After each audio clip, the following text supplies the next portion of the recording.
Hello everyone, welcome to UC classes. आज हम अपना चैप्टर स्टार्ट कर रहे हैं जिसमें हम पढ़ने वाले हैं weather, climate, vegetation and wild life.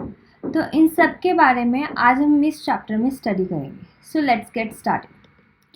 First is these are the two terms before I started this chapter want to make all of you to clear about them, which is weather and climate. और ये जो दोनों terms हैं हम इंटरचेंजली बहुत ज़्यादा use करते हैं, बट इन दोनों टर्म्स का डिफरेंट मीनिंग होता है। तो ऐसा नहीं होना चाहिए कि वेदर की जगह हम क्लाइमेट यूज़ कर लें और क्लाइमेट की जगह वेदर। तो पहली बात, वेदर क्या होती है? वेदर जो short term and atmospheric conditions होती हैं हम उसको वेदर बोलते हैं। जैसे कभी कभी हमें लगता है कि आज का मौसम गर्म है, कभी कभी लगता है आज का मौसम क्लाउडी है, कभी कभी लगता है थोड़ा सनी मौसम है, कभी कभी लगता है रेनी मौसम। तो ये क्या होता है, ये हमें शॉर्ट टर्म के लिए हम जो वेदर कंडीशंस बताते हैं। जैसे हम अपने फ़ोन में टाइप करते हैं what is the weather today, so वो सब होती है हमारी वेदर कंडीशन। नेक्स्ट आता है क्लाइमेट। क्लाइमेट होता है the atmospheric condition for a long period of time. जैसे मैं बोलूँ कि जो इंडिया का नॉर्थ मोस्ट रीजन है like Jammu and Kashmir, it has a cold climate. India का जो सदर्न मोस्ट रीजन है like Tamil Nadu and Kerala, it has a moderate type of climate. तो उनको हम बोलते हैं कि वो क्लाइमेट जो एक प्रोलॉन्ग पीरियड के लिए रहता है उसको हम क्लाइमेटिक कंडीशंस बोलते हैं। ओके, तो जो हॉट, सनी एंड क्लाउडी ये वाले जो होता है ये हमारी वेदर होता है कि आज का वेदर ऐसा है, आज का वेदर ऐसा है।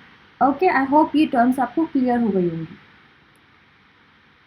हमारे 4 सीज़न होते हैं, cold, hot, monsoon and autumn, जिसे हम सीज़न ऑफ रिट्रीटिंग भी बोलते हैं। तो सबसे पहला सीज़न आता है विंटर सीज़न, जिसे हम कोल्ड सीज़न भी बोलते हैं। एंड यूजुअली इसमें क्या होता है, जो विंड्स होती हैं they start blowing from north to south. यहाँ पे जो विंड्स होते हैं वो नॉर्थ से साउथ तक जाना शुरू करती हैं। और ये सीज़न जो होता है स्टार्ट होता है December and it last till Feb. तो इस विंटर सीज़न से क्या होता है कि इसमें हमारा वेदर होता है कोल्ड और हमारी क्लाइमेटिक कंडीशन कैसी होती है, कोल्ड। ठीक है, नेक्स्ट इज़ समर।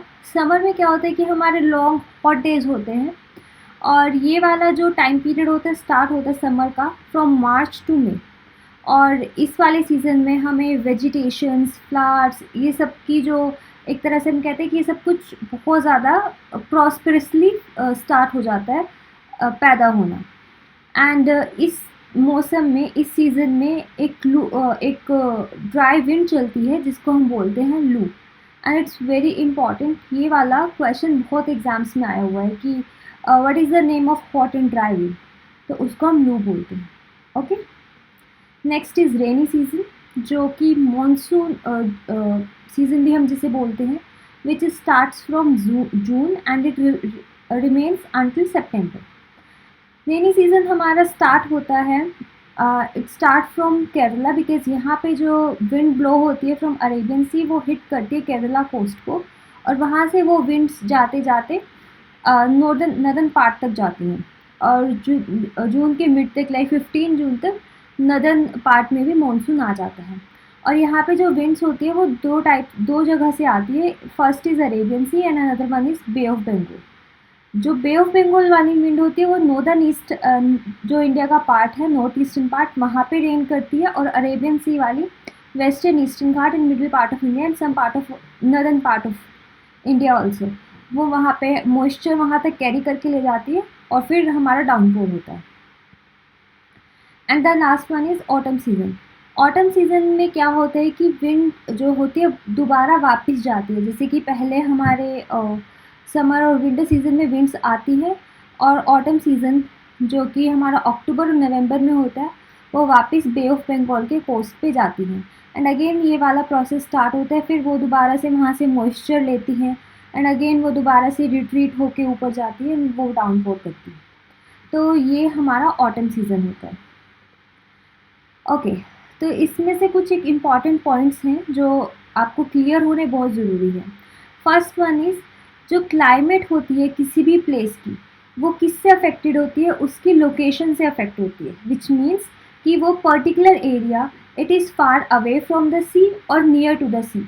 अगर वो सी के पास होंगी तो उनका जो क्लाइमेट होगा मॉडरेट टाइप ऑफ क्लाइमेट होगा, और जो वेदर होगा वो मॉइस्ट वेदर होगा। और वाइस वर्सा अगर वो दूर होंगे तो उनका क्लाइमेट थोड़ा हॉट एंड ह्यूमिड क्लाइमेट होगा। फॉर इंस्टेंस जैसलमेर की डेजर्ट एरिया है राजस्थान का, जो कि बहुत ज़्यादा हॉट है।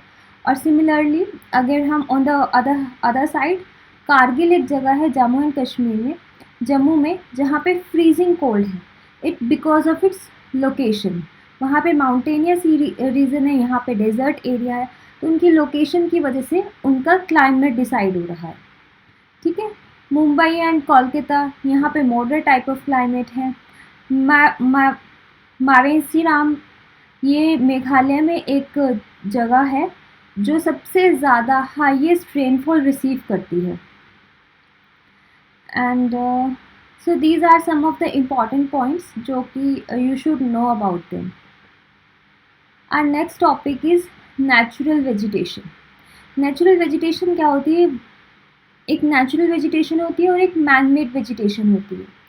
जो नेचुरल वेजिटेशन होती है जिसमें आते हैं हमारे ग्रासेस, हर्ब्स, शर्ब्स, ट्रीज़, ये सब वो वेजिटेशन होती है जो ऑटोमेटिकली उग जाती है। इसके लिए ह्यूमन को कोई एफर्ट या फिर ह्यूमन इंटरफेरेंस की कोई ज़रूरत नहीं होती है। Due to some natural factors with the help of animals, plants, तो ये and some natural climatic condition with like rain, wind, इन सब की वजह से ये ऑटोमेटिकली नेचुरल वेजिटेशन हो जाती है।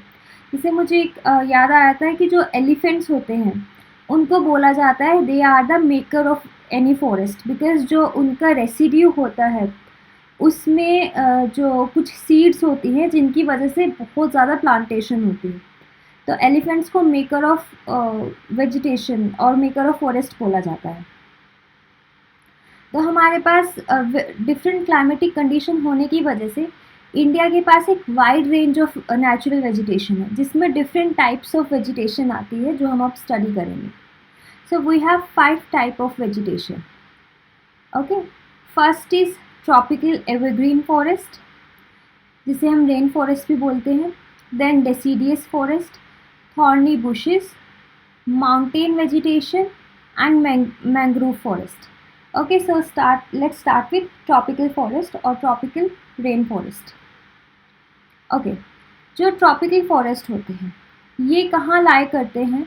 ये हमारे ट्रॉपिक ऑफ कैंसर और ट्रॉपिक ऑफ कैप्रिकॉर्न के बीच में लाई करते हैं, जो मैंने आपको बताया था। और उसके बीच में जितना भी पोर्शन आता है उसे हम कंसीडर करते हैं ट्रॉपिकल रेन फॉरेस्ट, बिकॉज ये वाला वो पोर्शन होता है जहाँ पे रेनफॉल काफ़ी ज़्यादा होती है, तो इसलिए इनका नाम दे दिया गया ट्रॉपिकल फॉरेस्ट और tropical rain forest. So if you are able to see this portion, this entire portion of the middle area, this is known as tropical forest, और यहाँ पे होते हैं tropical rain forest। ये बिकॉज यहाँ से ऊपर से हमारी कैंसर जा रही है और नीचे ट्रॉपिक ऑफ कैप्रिकॉर्न जा रही है। If you able to see this portion, here India is located, the southern part of India is located over here, and Africa का बहुत मेजर पोर्शन ये इंक्लूड करता है, बिकॉज अफ्रीका में सबसे ज़्यादा ट्रॉपिकल फॉरेस्ट पाए जाते हैं। और यहाँ पे हमारा सदर्न अमेरिका है जहाँ पे अमेज़न फॉरेस्ट है, जिसको हम लंग्स भी बोलते हैं। और तो यहाँ पे क्या होता है, ये सारे के सारे ये पूरा पोर्शन रेनफॉल रिसीव करते हैं, जिसमें यहाँ पे ट्रॉपिकल फॉरेस्ट मिलते हैं। और जो ट्रॉपिकल फॉरेस्ट होते हैं इसको हिंदी में बोलते हैं उष्णकटिबंधीय वन।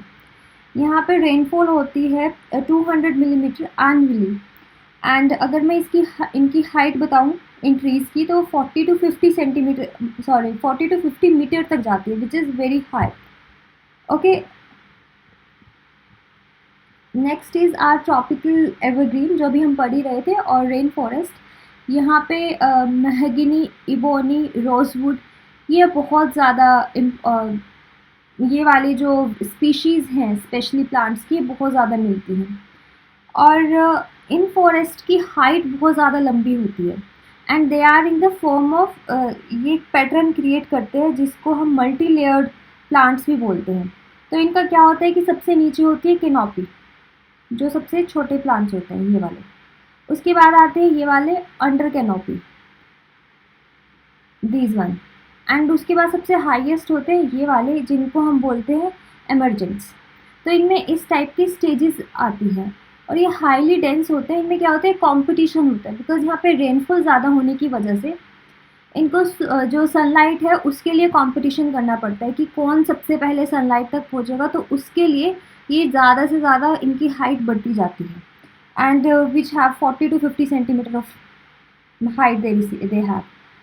और मैं इंडिया की बात करूँ तो इंडिया में ये जो फॉरेस्ट है ये है हमारे अंडमान एंड निकोबार आइलैंड में, लक्षद्वीप में, एंड वेस्टर्न घाट का जो कोस्टल एरिया है वहाँ पे ये फॉरेस्ट बहुत ज़्यादा मिलते हैं। नॉर्दर्न ईस्ट वाला जो एरिया है यहाँ पे भी हमें ये फॉरेस्ट मिलते हैं, और तमिलनाडु कोस्ट। तो ये वाला मेजरली ये वाला पोर्शन इन फॉरेस्ट से हम यहाँ पे रेनफॉल रिसीव करते हैं। रेनफॉल ज़्यादा होने की वजह से इन पोर्शन में हमें मिलते हैं ट्रॉपिकल रेन फॉरेस्ट। ओके,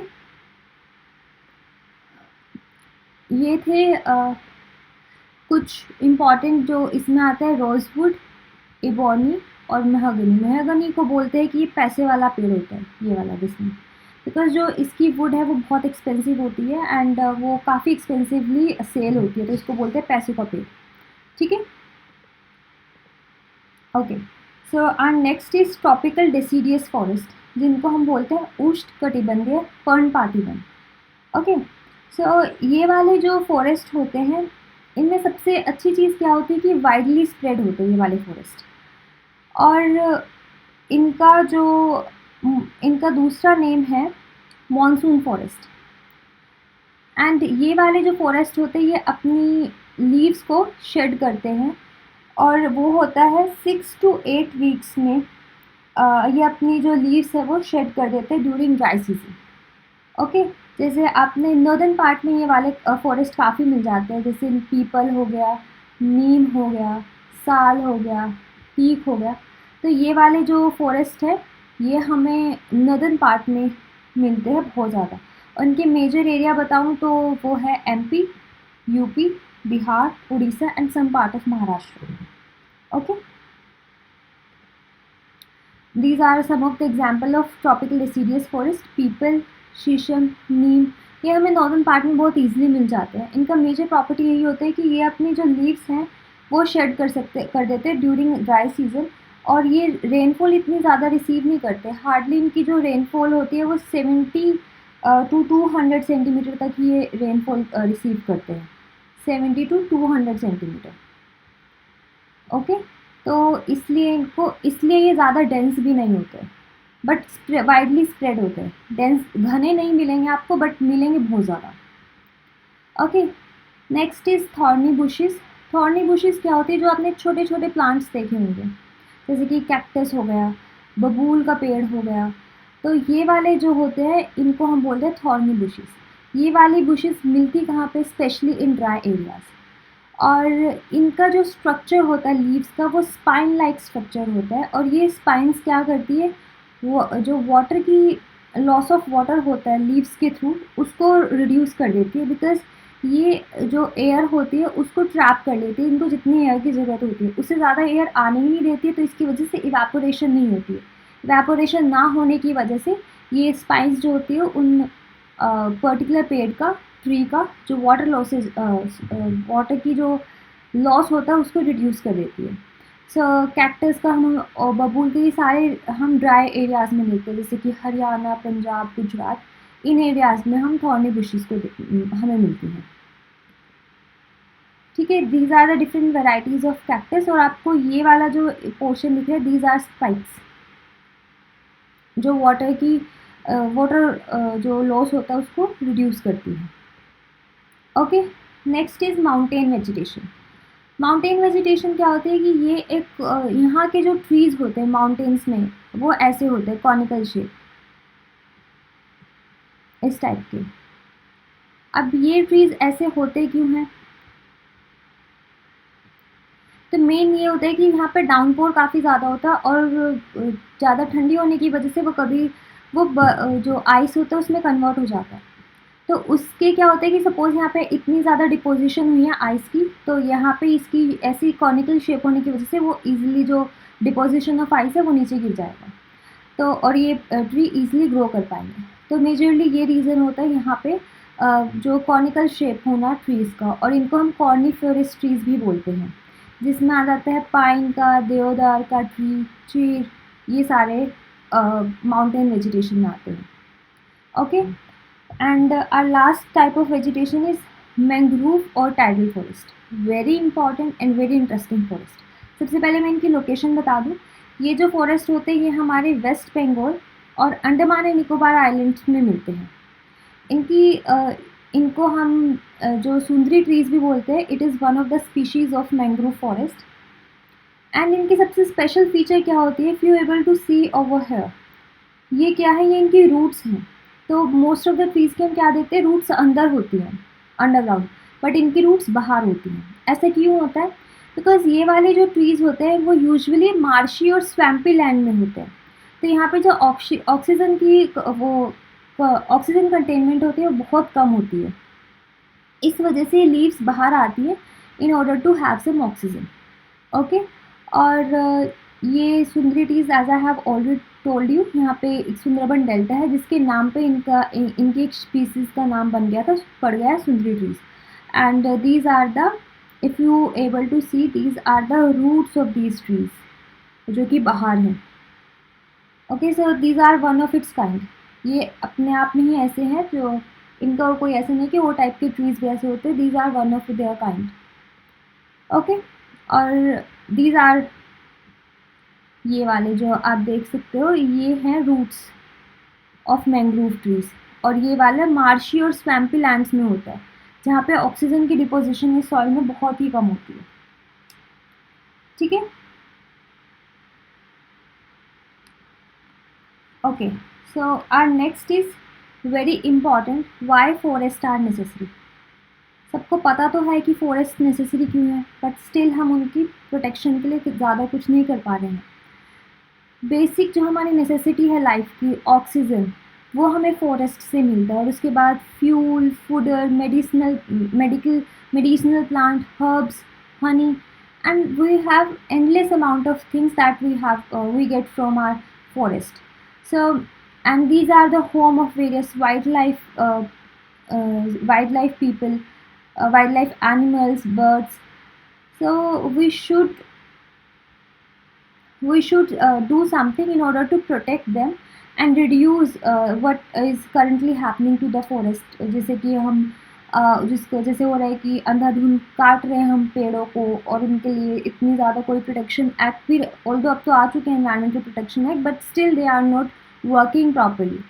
तो फॉरेस्ट हमारे लिए, these are the basic necessity of our life. We should protect them and do something in order to grow more and more forest. और next topic is wild life. जो ये है wild life में, इसमें का मैं एक अलग से लेक्चर लूँगी जिसमें मैं आपको पूरी की पूरी वाइल्ड लाइफ सेंचुरीज़ और हमारे जितने भी टाइगर रिजर्व्स है वो सब कराऊंगी। बट फॉर द सेक मैं आपको अभी बता देती हूँ, इंडिया में 567 वाइल्ड लाइफ सेंचुरीज़ हैं। पहले 565 थी, अभी 2 रिसेंटली ऐड हुई है छत्तीसगढ़ में, और अब हमारे पास कितनी है, 567 वाइल्ड लाइफ सेंचुरीज़ हैं। जो एक गुरु घासीदास नेशनल पार्क और एक Tamor Pingla wildlife sanctuary, ये अब रिसेंटली ऐड हुई है छत्तीसगढ़ रीजन में। ठीक है, तो हमारे पास 567 वाइल्ड लाइफ है। I will come with one more lecture over it, in which I will give you detailed lecture about different wild life sanctuaries, parks, national park, botanical garden, वो सब कवर कराऊंगा। Okay, तो I hope आपको ये video अच्छा लगा होगा, और कोई भी क्वेरी हो इसके रिगार्डिंग तो कमेंट सेक्शन में लिख के बताइएगा। Thank you.